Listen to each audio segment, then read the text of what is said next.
Nos próximos 2 episódios do PG On Air, faremos uma retrospectiva sobre casos marcantes que desenvolvemos no PG Law ao longo dos anos. Esses trabalhos, focados em temas altamente inovadores, foram fundamentais para consolidar nossa posição no mercado e continuam sendo a base de muitas das soluções jurídicas que oferecemos até hoje, reafirmando nosso pioneirismo em lidar com questões complexas de maneira estratégica. No episódio de hoje, vamos explorar um projeto desenvolvido para diversos clientes, que teve como objetivo adequar seus serviços à norma de proteção e defesa do consumidor, aprimorando a qualidade do atendimento e reduzindo conflitos de consumo. Para compartilhar mais detalhes sobre o caso, temos a alegria de receber hoje nosso sócio, Carlos Portugal Gouveia. Carlos, é um prazer tê-lo aqui no PG On Air. Seja bem-vindo. Obrigado, Michele. O prazer é todo meu. Principalmente com essa temática aí, acho que a gente vai se divertir hoje. Com certeza. Meu nome é Michele Barum e você está no PG On Air.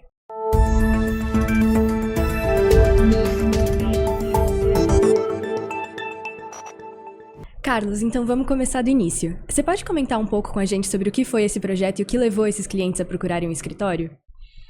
Muito legal, e acho que a ideia, né, que vocês tiveram de recuperar alguns casos do escritório, né, para comemorar aí os 10 anos é muito legal, porque faz a gente realmente olhar para trás e de repente ver as coisas que a gente criou assim, no surgimento do escritório, né, que foram importantes para o desenvolvimento do escritório. E nesse caso em particular foi um caso muito interessante, porque nessa época, né, também é uma forma de a gente homenagear as pessoas que passaram para o escritório, né, que a gente chama de alumni, né, os antigos membros do escritório. E nesse caso foi um querido amigo meu, Amaury Oliveira, que hoje ele é diretor de sustentabilidade. Eu vou até ler aqui porque é muito grande o título dele, né? Diretor de Sustentabilidade, Cidadania Financeira, Relações com o Consumidor e Autorregulação da FEBRABAN. Ele também é conselheiro de regulação e melhores práticas para a distribuição de produtos de investimento da Ambima, né? Então, é uma pessoa muito relevante, né, no nosso mercado financeiro e de mercado de capitais, e é um orgulho para nós que ele tenha passado pelo escritório, né? E esse foi um momento interessante porque o escritório ele foi criado, a gente pensou ele originalmente, né, para atender empresas de grande crescimento, né, que a gente chama das startups, né? E um dos primeiros clientes do escritório era uma startup estrangeira, né, que estava vindo para o Brasil. Hoje em dia ela é uma big tech, mas na época ela era uma small tech, né? Então nós atendemos essa empresa já há 10 anos no escritório, é um dos nossos principais clientes. E nesse momento eles tinham percebido uma coisa muito específica, né, que era, eles tinham analisado, estudado o mercado brasileiro. E ao contrário do que as pessoas pensam, nessas companhias de tecnologia, elas são muito lucrativas, mas na verdade elas são muito lucrativas com uma margem de lucro muito pequena. Elas circulam um volume de recursos imenso e eventualmente conseguem, né, principalmente as plataformas, conseguem uma margem desse montante. E nesse caso específico, como eles iam lidar com muitos consumidores, com um volume muito grande de consumidores, né, e eles realmente começaram a crescer de uma forma muito relevante no Brasil, eles analisaram o comportamento de outras companhias que também atendiam esse número de consumidores, né, a gente sabe mais ou menos quais são os setores, setor de telecomunicações, setor bancário no Brasil, e aí eles fizeram uma projeção do quanto que eles gastariam se eles tivessem um volume de casos de consumidor num percentual parecido do que a gente identificava nesses grandes litigantes brasileiros, né?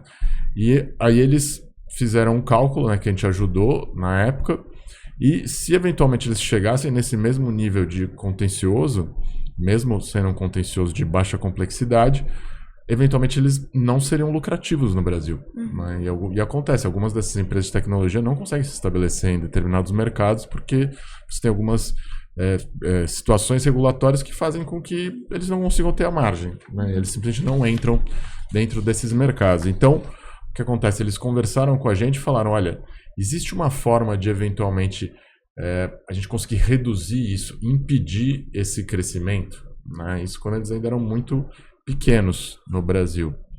E aí, felizmente, a gente tinha o Amaury, né, no escritório, que é um dos maiores especialistas em direito do consumidor do Brasil, né, foi por muitos anos da Secretaria da Senacom, né, da Secretaria Nacional de Defesa do Consumidor, e ele tinha realmente conseguido olhar, né, quais quais eram as iniciativas que existiam no exterior, quais eram as iniciativas de algumas empresas que existiam no Brasil. E a gente conversou com eles e falou, olha, a gente vai fazer um benchmark, né, de quais seriam as melhores práticas, e a partir desse benchmark, a partir de um estudo do que seriam as melhores práticas nacionais e internacionais, e também da situação da legislação brasileira, né, focando aí não só no Código de Defesa do Consumidor, mas também no que já existia de proteções, né, não só ao consumidor, mas também a proteção de dados na Constituição Federal, em outros documentos que existiam à época. Esse trabalho foi feito entre 2016 e 2017. A gente criaria um programa, né, que depois virou um produto que a gente implementou em várias outras empresas, que era um programa de compliance de consumidor. A gente viu que era uma coisa que meio que não existia no Brasil naquela época, né? As empresas estavam meio acostumadas a lidar com questões de consumidor ali no varejo, né? Um a um, e a gente queria fazer uma proposta de lidar no atacado com uma meta de redução substancial do contencioso, né? Então foi isso que a gente fez inicialmente. A gente fez um estudo, e aí desse estudo a gente fez um plano de trabalho, né, com esse cliente. Legal, Carlos, muito obrigada. E quais foram as etapas envolvidas na preparação desse estudo? Então, já adiantei um pouquinho, né? O estudo em si, ele basicamente teve duas etapas, né? Que era primeiro fazer esse estudo de benchmarking, né? Que virou depois quase um padrão, assim, que a gente faz em muitos trabalhos que a gente realiza. Fazer primeiro uma pesquisa, né, que a gente também se acostumou a fazer muito na faculdade, pesquisa de direito comparado, e aí uma pesquisa também de melhores práticas de outras companhias. E, num segundo momento, analisar aí a legislação brasileira existente à época, né, que ficava fácil com a Mauri aqui, porque ele era um grande especialista na temática. E aí, a partir daí, né, uma terceira etapa, que na verdade eram os resultados, que era um plano de trabalho, né? E aí foi bem interessante, porque acho que esse plano de trabalho, depois a gente executou ele em várias outras empresas aí já há quase 10 anos, e é uma coisa assim que sempre funciona bem, né? Que é, obviamente, depois de ter feito, a gente sempre atualiza, né, esse benchmarking, e aí num segundo momento que a gente faz é comparar com as práticas daquela empresa especificamente.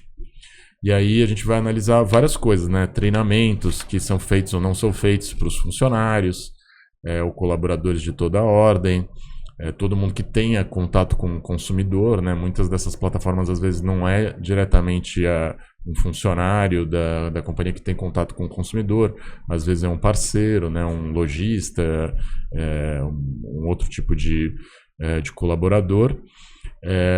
Aí a gente faz uma análise de todas as formas de comunicação com os consumidores, né? A maior parte dessas companhias tem formas de comunicação com inteligência artificial, né? Mas mesmo a inteligência artificial ela é programada, então existem respostas padrão, né? Já mesmo que são utilizadas pela inteligência artificial.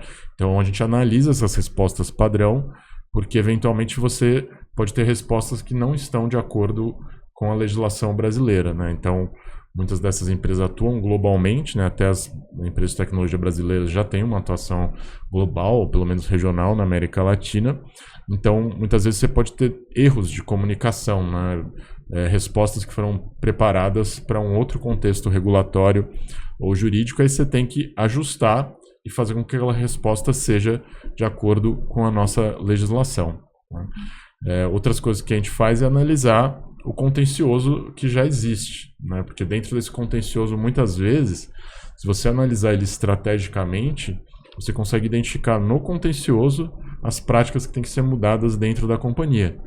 E com as ferramentas atuais, né, de gestão de departamentos jurídicos, muitas vezes você consegue identificar exatamente quanto que você vai economizar se você mudar uma determinada prática. Então você consegue fazer uma análise específica de custo-benefício, falando, olha, eu não vou mais fazer, eu não vou, por exemplo, você pode ter práticas de preço que podem violar direitos do consumidor. Aí você vai lá e muda aquela prática e às vezes você consegue melhorar o relacionamento com seus consumidores e evitar toda aquela despesa com o trabalho, né, que eventualmente vai ter que ser necessário de funcionários e também de advogados externos.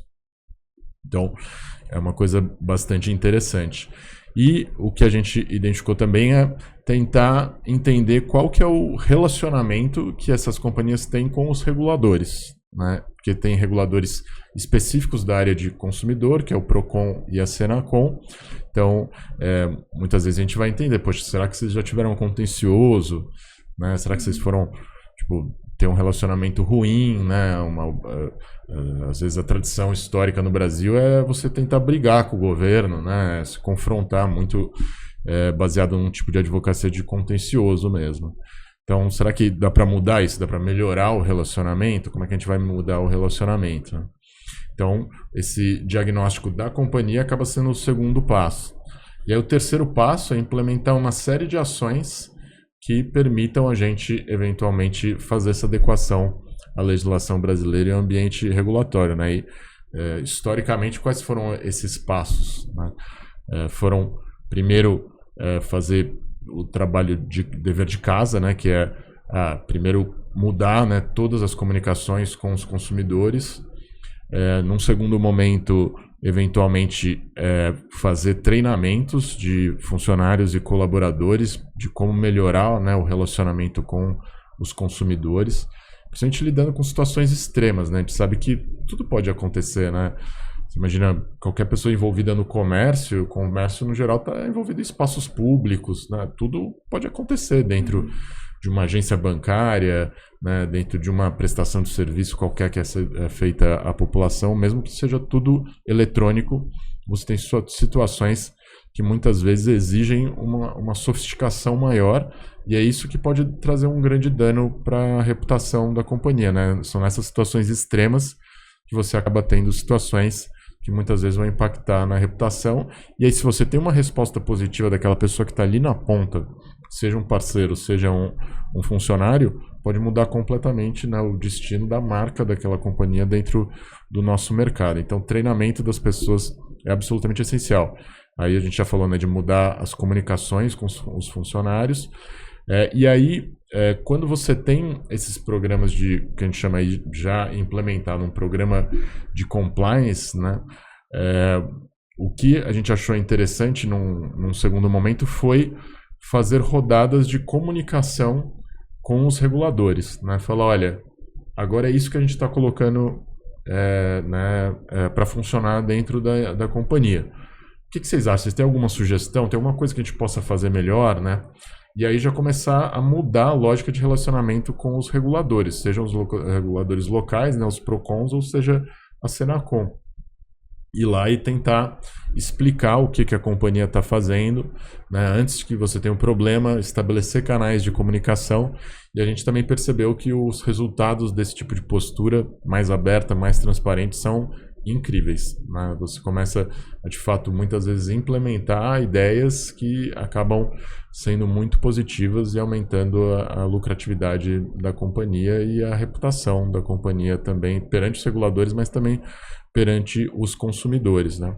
E aí, em algumas empresas, né, que resolveram investir mais, uma coisa muito interessante que a gente identificou foi conectar, né, o que a gente chama de sistemas de CRM, né, de Customer Relationship Management, com mecanismos de solução de problemas mais graves, né, que seriam principalmente sistemas de mediação.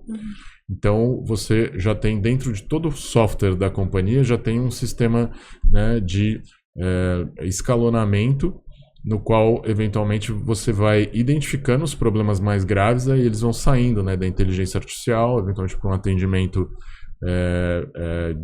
por uma pessoa, eventualmente, e aí, realmente, se isso não conseguir resolver, você pode criar, né, câmaras de mediação dentro das próprias plataformas. E o quanto mais integradas elas forem do ponto de vista de tecnologia, né, na maior parte das vezes a gente está falando de empresas de tecnologia, melhor acaba sendo o resultado em termos de redução de contencioso. Né? E a gente tem uma experiência basicamente de quase todas as empresas que a gente trabalhou, né, principalmente empresas novas de tecnologia, ou elas de repente chegarem a uma maturidade, né, deixarem de serem startups, fazerem abertura de capital tudo sem nunca ter tido um volume grande de contencioso de consumidor, e algumas que eram empresas mais antigas, que tinham tido algum volume, conseguir reduzir. Né? A gente já conseguiu fazer isso também em empresas de alto luxo, por exemplo. Né? Então a gente teve uma empresa, talvez não vou falar o nome aqui, mas a empresa que mais vem à cabeça das pessoas quando elas pensam em luxo. Então, você, de repente, tratar de pessoas que têm um nível de exigência extremamente elevado, porque pagam um valor absolutamente alto por determinados produtos, até na empresa que acho que hoje em dia todo brasileiro usa no seu dia a dia, né, independente da sua renda. Então, é algo que a gente considera absolutamente essencial, né? A gente oferece para todos os clientes. Alguns investem mais, outros menos, né? Depende do risco, né? Da exposição, né? aos casos de consumidor, efetivamente. E Carlos, pensando nos serviços que foram prestados para esses clientes, quais aspectos vocês analisaram para verificar se os serviços estavam de fato de acordo com as melhores práticas de proteção ao consumidor? Acho que, como eu tinha dito anteriormente, a gente tem o benchmark, né, que é estudar o que outros clientes estão fazendo, outros clientes, não, uma parte das vezes empresas que não são nossos clientes, né, realmente fazer uma pesquisa com base em dados públicos, identificar o que são as melhores práticas, né, ou fazer esse benchmarking, e aí, né, para tentar afunilar isso um pouco, achar companhias que sejam dentro do mesmo setor, porque aí às vezes o problema acaba sendo similar, e aí tentar identificar nos sistemas de compliance já existentes das companhias, apesar que a maior parte dos sistemas de compliance, como eles vêm do exterior, né, muitas vezes são até softwares de compliance, não existe essa ideia do compliance de consumidor. Né? Por quê? Porque a verdade é que o Brasil tem uma das legislações de direito do consumidor mais sofisticadas do mundo. Né? Ela ainda do final dos anos 80, mas ela ainda é a legislação de referência de proteção do consumidor no mundo. Né? E isso a gente aprendeu com a Mauri, porque ele passou boa parte do tempo no governo dele representando o Brasil em conferências internacionais. Né? E é incrível que realmente é uma legislação de fronteira. Só que, na minha opinião, apesar da legislação ser muito boa, a gente tem um problema na legislação, principalmente na parte processual. Que o Brasil, ainda dentre as maiores economias do mundo, é a única que não tem as chamadas ações de classe, né, que se iniciaram nos Estados Unidos, mas se espalharam em todos os grandes países do mundo. Né? Então, todas as outras grandes economias do mundo, a China tem ações de classe, os Estados Unidos, obviamente, tem ações de classe, o Canadá tem ações de classe, a Itália tem ações de classe, a França tem ações de classe, a Inglaterra tem ações de classe, e dentre essas grandes economias, o Brasil é uma das maiores em desenvolvimento, não tem. E é uma coisa bem ruim, porque a gente olha assim, quais são os países que não têm ações de classe no mundo? São só os países pobres, são só os países do Sul, é basicamente a América Latina e a África. Então, o que acontece? A gente ainda tem um sistema jurídico que é um sistema jurídico pulverizado de ações individuais.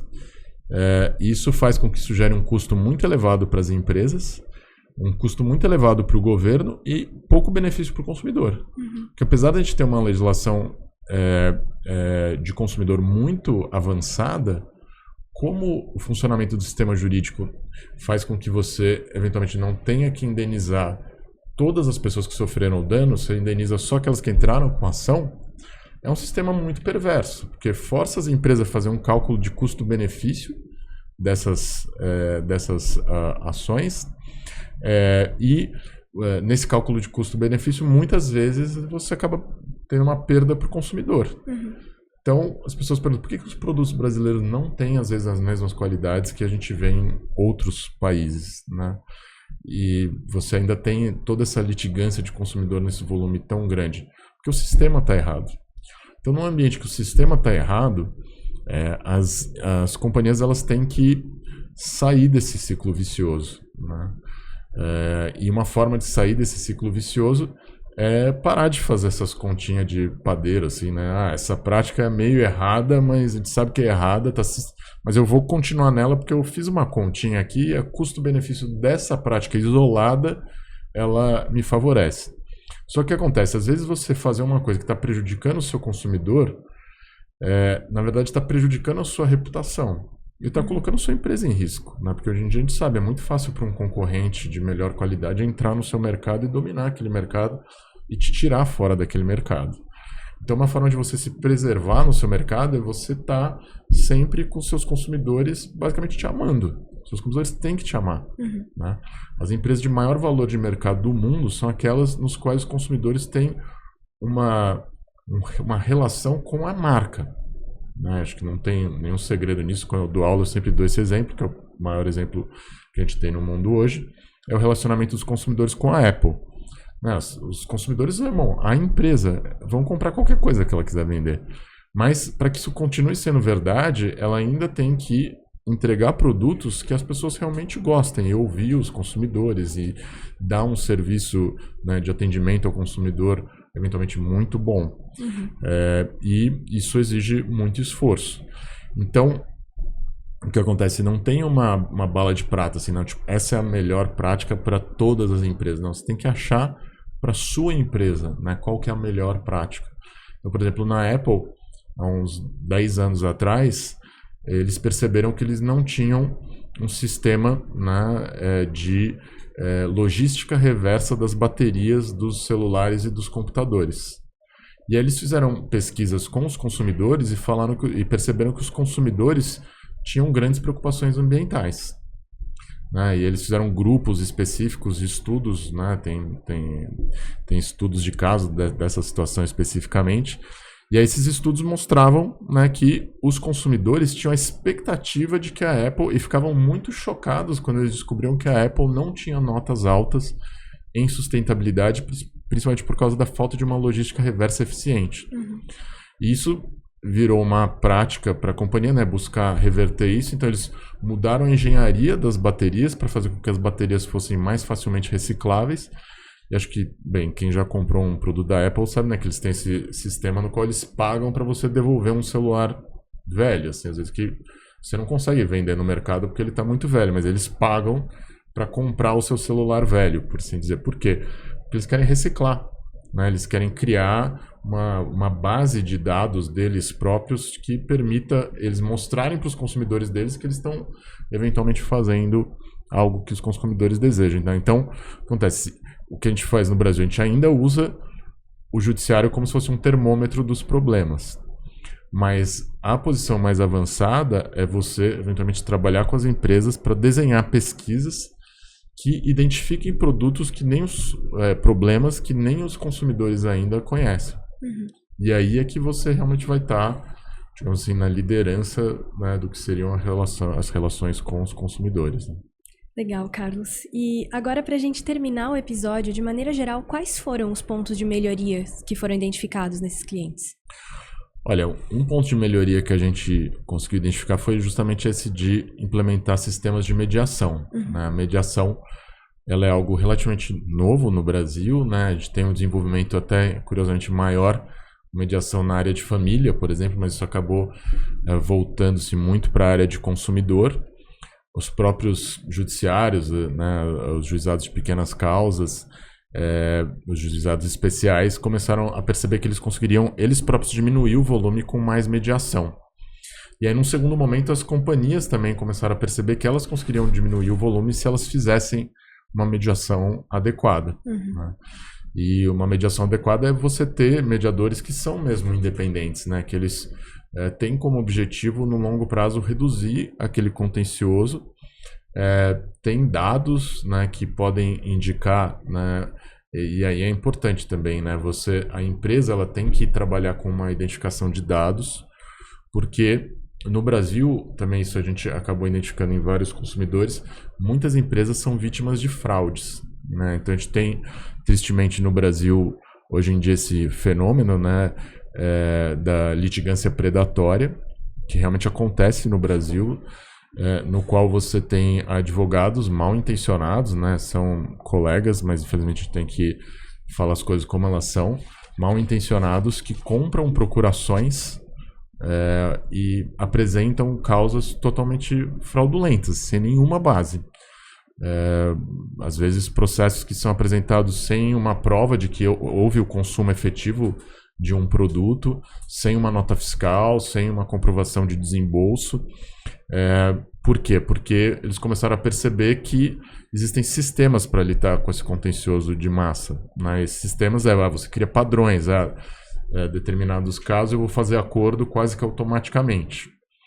E aí o que a gente começou a identificar? Que muitos desses sistemas que as empresas brasileiras começaram a desenvolver para lidar com o contencioso de massa, para reduzir as despesas, né? Então, falar, em algumas situações é mais barato você fazer um acordo do que fazer a audiência, porque para fazer a audiência você tem que mandar um preposto, em algumas situações você tem que pagar um advogado para fazer a audiência. Então, às vezes é mais barato fazer o acordo. Só que se isso for muito automatizado, eventualmente você vai ser vítima de fraude.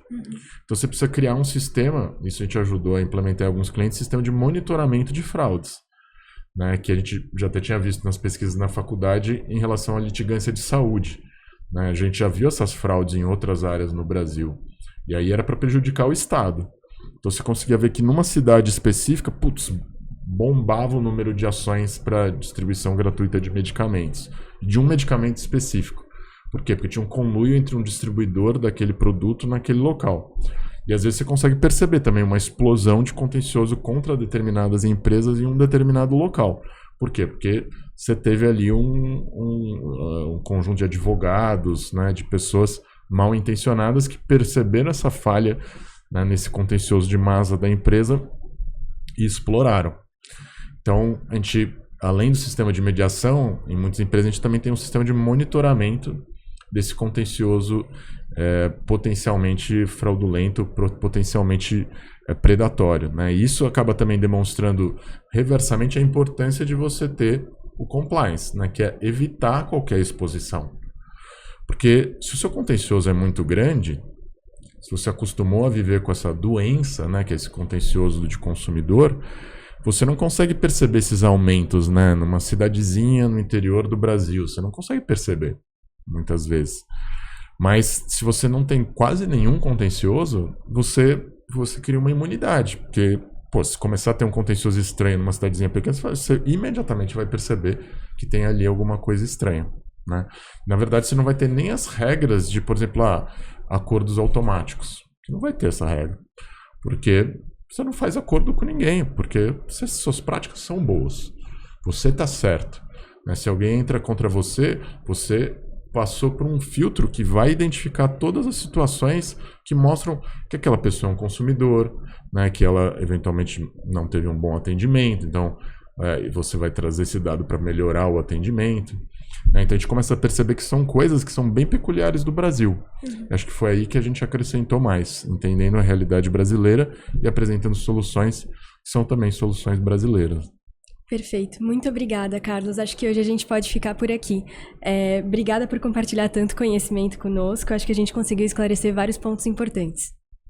Obrigado, o prazer é meu e quem sabe a gente vai voltar aqui, né, com novas coisas que a gente vai descobrir para a proteção de consumidor no Brasil, né? Com certeza. Muito obrigada, Carlos. Obrigado.